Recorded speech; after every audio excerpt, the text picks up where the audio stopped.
Deuxième étape, Cayenne. La ministre du Travail s'est rendue à la mission locale pour rassurer et réaffirmer sa volonté de sortir la structure du gouffre. Elle a signé la mise en place d'un plan de garantie jeunes, accompagnement intensif pour l'accès à la formation et à l'emploi. Plusieurs dizaines de policiers devant le palais de justice à Cayenne cet après-midi, un mouvement en relais de la mobilisation nationale policière pour dénoncer un laxisme judiciaire face aux agresseurs.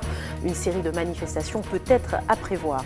Et puis 900 croisiéristes américains ont débarqué hier à Pointe-à-Pitre à bord du Viking Star. Ce sont les premiers de la saison à accoster dans l'archipel. Un événement de taille qui a nécessité 4 ans de négociations.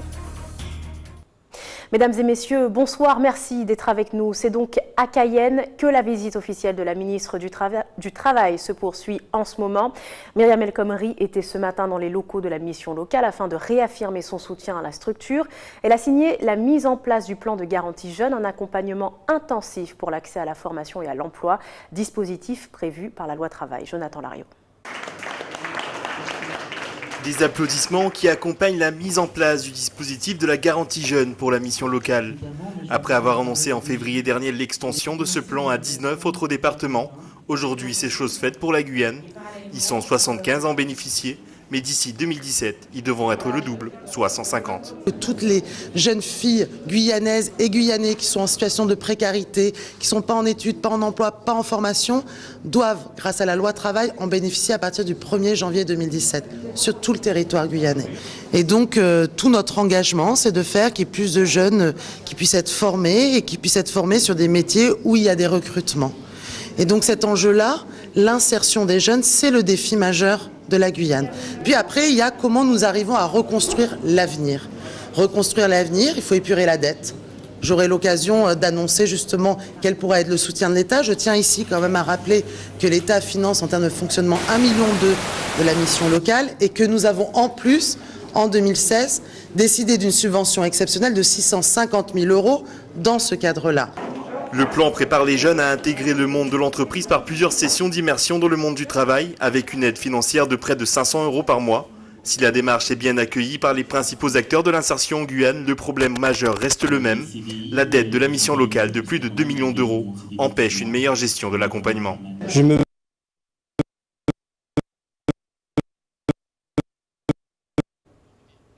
Nous vous prions de nous excuser pour ce malheureux retard sur ce sujet. Vous voyez, il y a eu un petit problème, nous allons y revenir un peu plus tard. En tout cas, on poursuit, vous le savez, la ministre du Travail a démarré son voyage en Guyane dans l'Ouest hier.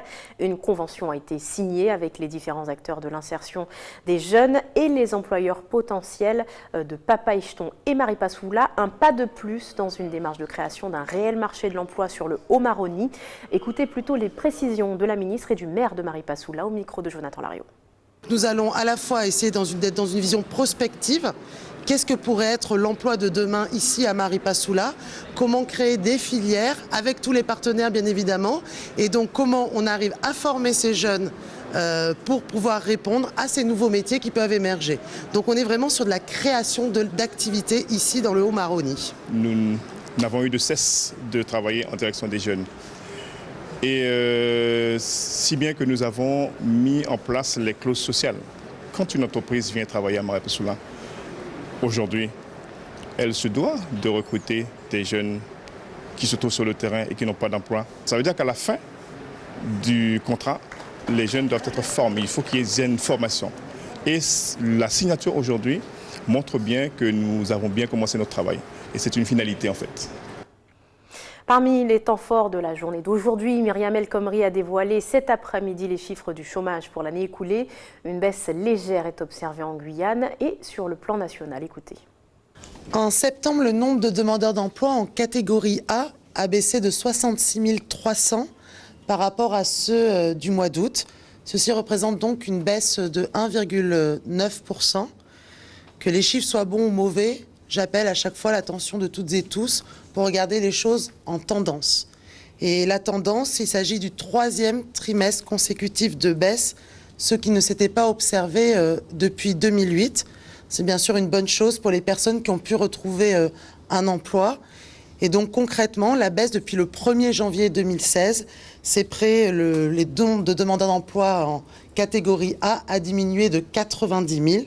c'est-à-dire environ 10 000 personnes par mois depuis le 1er janvier. Cette baisse concerne toutes les catégories d'âge. Je suis ici en Guyane. La question de l'emploi des jeunes est bien sûr au cœur de toutes les préoccupations. Sur le mois de septembre, le chiffre de la diminution du nombre de demandeurs d'emploi est de moins 0,6%, ce qui confirme une baisse depuis le début de l'année de 3,5% des demandeurs d'emploi en catégorie A. Il faut continuer notamment et accélérer les choses. Et je pense d'autant plus sur la question des jeunes, sur leur accès à une meilleure qualification, sur l'accompagnement. Et la question de la mission locale où j'étais ce matin est au cœur, bien sûr, de cet accompagnement-là. Et puis développer avec les agents de Pôle emploi. J'étais hier à Maripasoula. Je crois que la question de la couverture du service public sur l'ensemble du territoire est essentielle. Dans l'actualité également, de nombreuses manifestations se tiennent partout en France depuis bientôt une semaine. À l'instar de leurs homologues de l'Hexagone, les policiers guyanais ont manifesté aujourd'hui. Ils étaient une soixantaine postés devant le palais de justice à Cayenne dès 13 h. Une façon d'exprimer un ras-le-bol des forces de l'ordre face au laxisme de la justice. Kerwin Al-Sidi était. Et je parle au nom aussi de tous les policiers qui sont en colère et qui sont mécontents. Une colère froide, silencieuse et digne. Devant le palais de justice de Cayenne, les policiers guyanais ont répondu à l'appel de mobilisation nationale. Selon eux, ils ne sont pas à l'abri d'actes anti-flics. Nous avons une criminalité particulière et le mode d'intervention des policiers reste le même, c'est-à-dire dans le cadre de la légitime défense, dans le cadre des peines planchées. Forcément, cette problématique, nous la rencontrons au quotidien en Guyane également. Nous avons l'intention de renouveler ce type de manifestation à la demande de l'intersyndicale, tant que la situation ne se débloque pas concernant notre situation.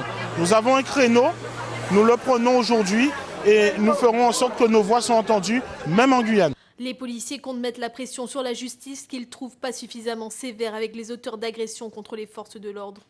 Avertis de cette manifestation, le procureur de la République et le président du tribunal ont rencontré les policiers. Ils les invitent à une réunion de travail, pas de quoi calmer la colère des manifestants. La collaboration police-justice ne se met pas suffisamment en avant et aujourd'hui on se retrouve dans des situations où des outrageants ou des jeunes violents envers des agents de la police se retrouvent en liberté le lendemain avec des COPJ. Forcément pour nous c'est une injustice. Il faut que la justice soit plus sévère pour ces gens-là, pour qu'elle puisse protéger sa police et pour que la police puisse travailler dans de bonnes conditions. Après une demi-heure de manifestation, les policiers ont regagné leur bureau. Ils ont l'intention de renouveler l'opération jusqu'à ce que les autorités entendent leur mal-être.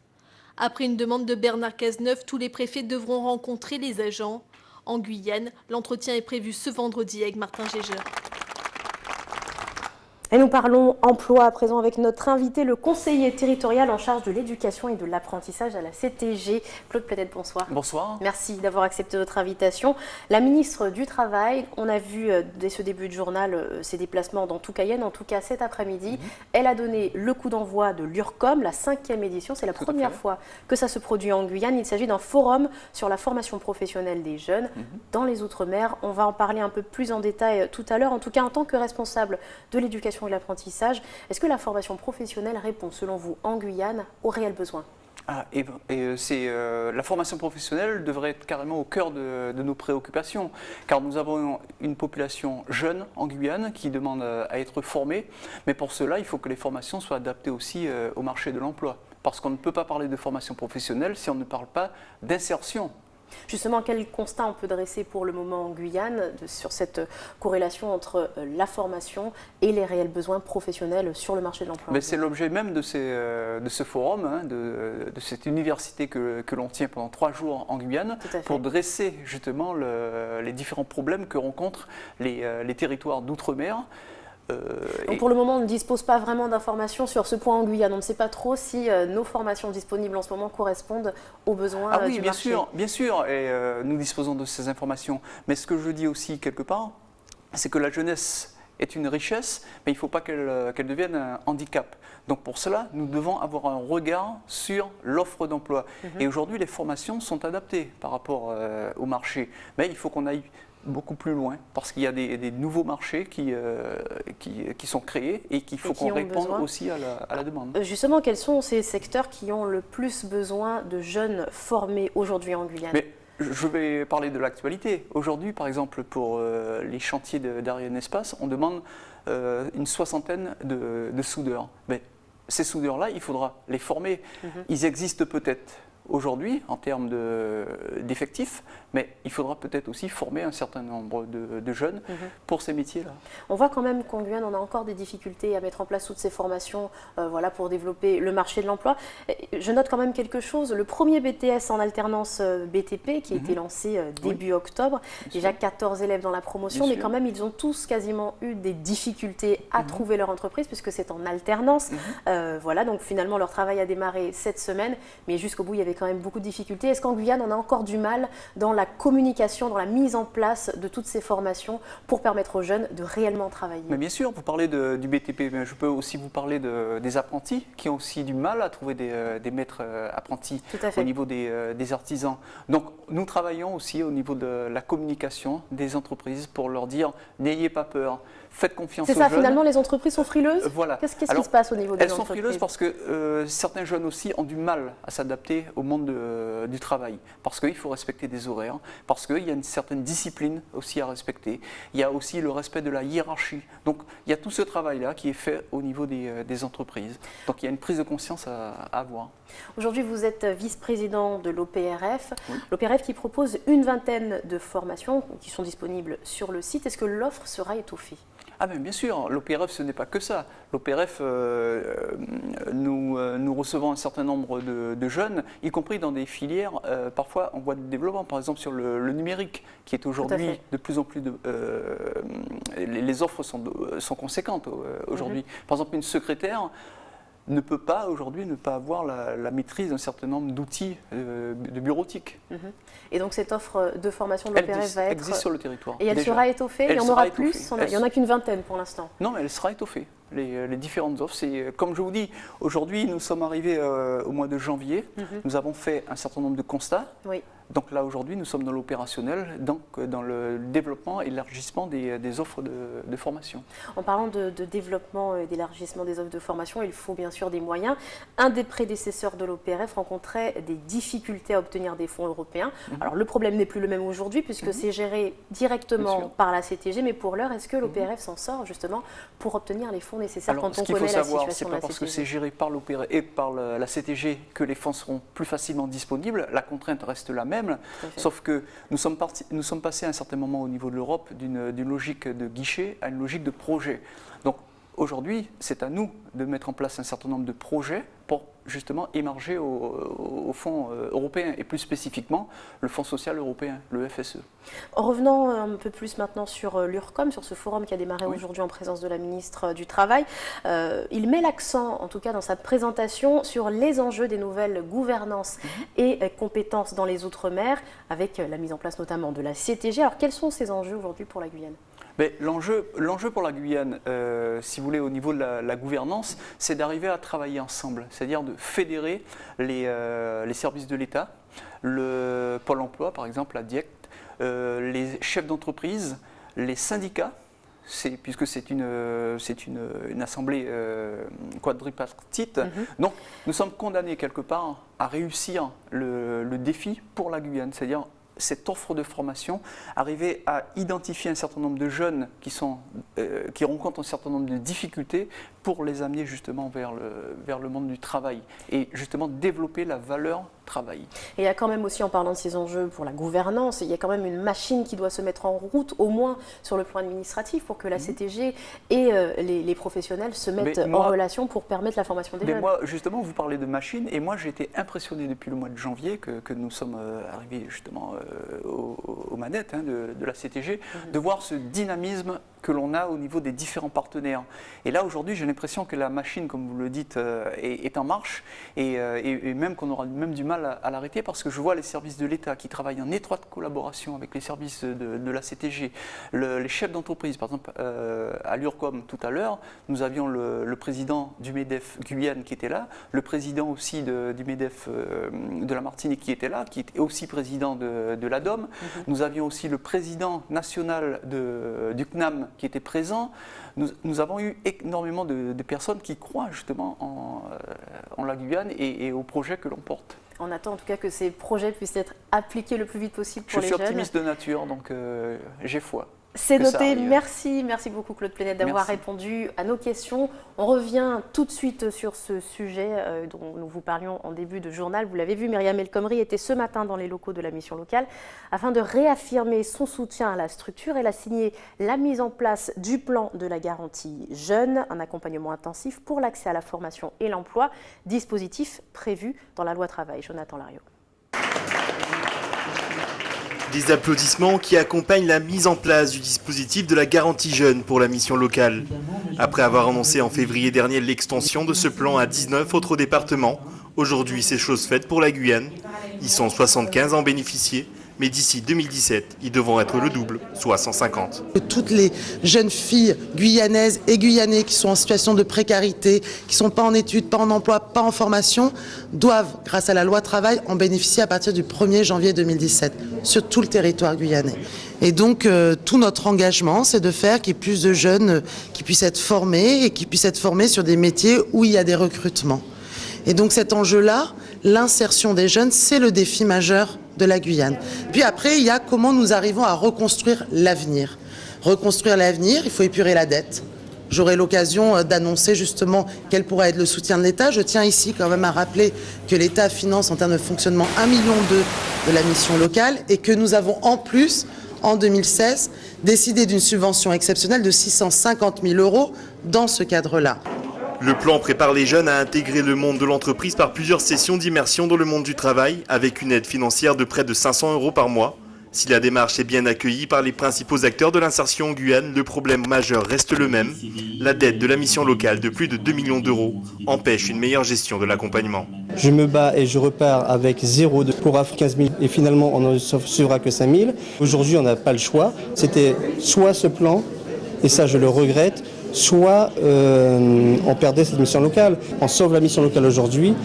Maintenant, c'est les jeunes qui vont en pâtir. Et maintenant, je prendrai tout le monde au mot. Ça veut dire qu'après ce plan de restructuration, on trouvera dès janvier 2017, en tout cas au premier trimestre, une situation saine. Et j'espère que nos partenaires, tous, j'ai bien dit tous, mettront la main à la poche. Si aucun chiffre n'a été donné jusqu'à présent, la ministre du Travail insiste sur une aide future de l'État courant 2017 pour la mission locale, en plus des 650 millions d'euros déjà attribués. On revient à présent dans l'actualité sociale du moment avec bien sûr le blocage du site de la rue Barra à Cayenne. 6 jours plus tard, le siège de la Caisse générale de la sécurité sociale est bloqué depuis ce matin par les grévistes. Des banderoles ont été installées et les négociations ont repris après une tentative infructueuse hier soir. Grévistes et direction sont en discussion depuis 17h cet après-midi. Nous y reviendrons dès demain. C'est un nouveau braquage qui a conduit au blocage du dépôt de bus de la Régie communautaire des transports. La victime, un chauffeur, a été agressé hier pendant son travail sur la ligne de Montlucas, 2 semaines après le cambriolage au siège de la RCT. Les chauffeurs tirent à nouveau la sonnette d'alarme et jouent la carte du droit de retrait pour réclamer plus de sécurité. Un CHSCT extraordinaire a eu lieu ce matin. Ayodeli Germa. 3 heures de discussion pour en arriver à cette conclusion. Il faut renforcer la sécurité du réseau du transport de l'agglo. On va améliorer les systèmes de géolocalisation de véhicules par la mise en place d'un bouton, équiper dès demain les véhicules de caméras, puisque ça permet de vraiment fermer la boucle au niveau des systèmes embarqués. Et par ailleurs, on mettra en place des comités de suivi avec les personnels, ça c'est très important, puisqu'ils peuvent détecter à un certain moment des éléments qui nous permettent soit de faire de la médiation auprès des incivilités, mais aussi auprès des instances type police municipale et nationale. Suite au braquage hier d'un conducteur à Montlucas sur la ligne 3, cette réunion du comité d'hygiène et de sécurité devrait aussi permettre de déplacer les terminus des lignes vers des zones plus sécurisées. Les représentants du personnel restent prudents, ils attendent la concrétisation de ces mesures. Nous avons encore fait des préconisations qui, cette fois, il semblerait que la direction, la présidence a pris conscience de la situation. Je ne vais pas sauter de joie. Tout le monde souhaite que nous arrivions à trouver des solutions pour assainir la RCT. L'échéance est fixée à mi-novembre prochain. Les conducteurs devraient reprendre leur service dès demain matin.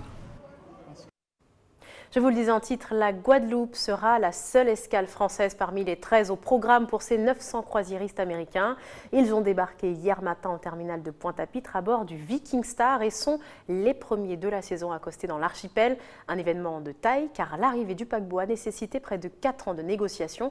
Alors pour accueillir ses hôtes comme il se doit, le comité du tourisme a mis les petits plats dans les grands. Linda Kayarsi. 228 mètres de long, 930 passagers, des cabines toutes dotées de balcons. L'élégant Viking Star est le premier navire de croisière de la saison. Alors, le Viking Star est un tout nouveau navire qui est sorti des chantiers l'année dernière, en 2015. Donc, il a été élu en 2016 meilleur navire de croisière au monde. Ce qu'il faut savoir, c'est une clientèle très haut de gamme qui est à bord. Le prix moyen, le premier prix de la croisière à bord est de 3 000 $. Donc, c'est des gens qui ont des moyens extrêmement importants. Et nous avons la chance, après 4 ans de démarche, qu'ils fassent escale chez nous. Partis de New York, les passagers de ce bateau 5 étoiles ont fait pour la première fois escale en Guadeloupe, la seule escale française. Vous savez, avant la Guadeloupe, j'ai déjà visité 4 îles. La Guadeloupe est très grande et la préservation de la nature est incroyable.